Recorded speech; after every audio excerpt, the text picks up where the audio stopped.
Oi, se você não me conhece, eu sou a Gabi e hoje a gente vai falar um pouquinho sobre o famoso Dia do Lixo. Bom, então o que seria o Dia do Lixo em tese, né? O que as pessoas falam por aí sobre o assunto? Então, o Dia do Lixo seria aquele dia da semana que você pode comer o que você quiser, certo? Você sair ali da sua rotina, da sua dieta restritiva e comer, abusar e, né, se matar de comer mesmo, que tá tudo bem, que tá liberado. Bom, vamos começar, né? Já falando um bom, porque você já sabe que lá vem coisa por aí. Primeira coisa, você não é lixeira, então, né, para de ficar falando isso. Segundo, que comida não é lixo, independente do que é aquele alimento, da sua composição nutricional, comida não é lixo. Isso é muito feio de ser dito e isso cria uma relação muito ruim com os alimentos, porque a gente começa a enxergar aqueles alimentos ruins devido à composição nutricional que não é interessante da gente ter no dia a dia, mas a gente enxerga esse alimento como uma coisa terrível que você não pode comer de jeito nenhum só no dia do lixo porque aquela comida é um lixo. Não, não trate os alimentos dessa forma.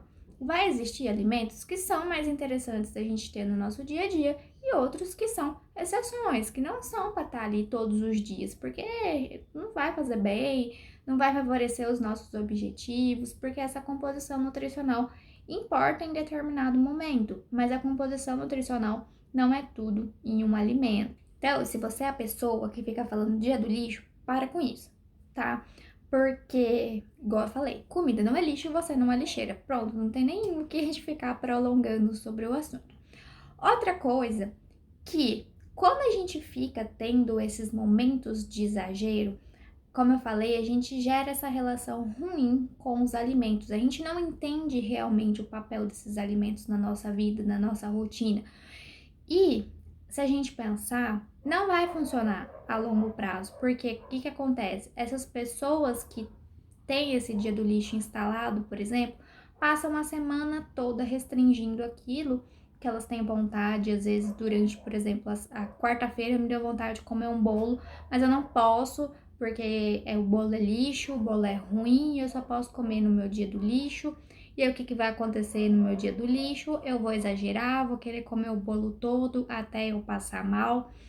E aí eu vou entrar numa nova semana, vou ficar estressada porque eu comi muito e eu vou querer compensar. Entende assim que é um ciclo muito conturbado que a longo prazo não é saudável, não gera uma relação saudável nossa com os alimentos.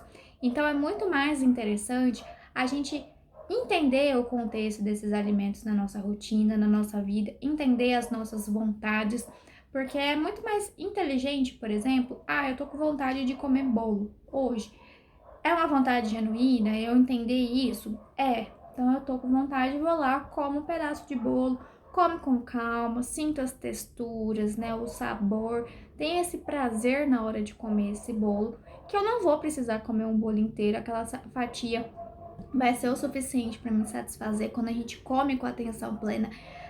A gente consegue ter esse equilíbrio na quantidade que a gente consome, não vai ter essa necessidade de se matar de comer até passar mal.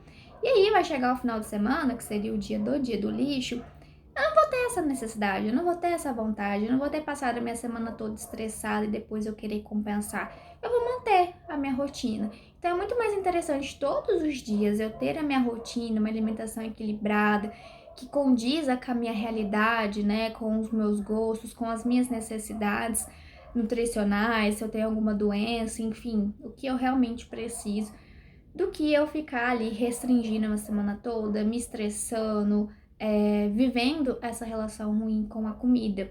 Então é importante a gente rever os conceitos que a gente usa, a forma que a gente está tratando os alimentos na nossa rotina, porque é muito triste, certo? A gente viver dessa forma, refém de comida, se restringindo, se estressando. Isso não é um hábito de vida saudável, não é saudável esse olhar que a gente acaba tendo para os alimentos. Então, vamos trabalhar um pouquinho isso, rever esses conceitos e viver em paz para o resto da vida, não naquele determinado momento que você tem um objetivo a curto prazo, né? Vamos viver o resto da nossa vida em paz, ter prazer em comer os alimentos, não ter medo de comer os alimentos, ok? Então, vamos trabalhar um pouquinho disso aí. Então, eu espero que vocês tenham gostado do vídeo de hoje e até o próximo vídeo.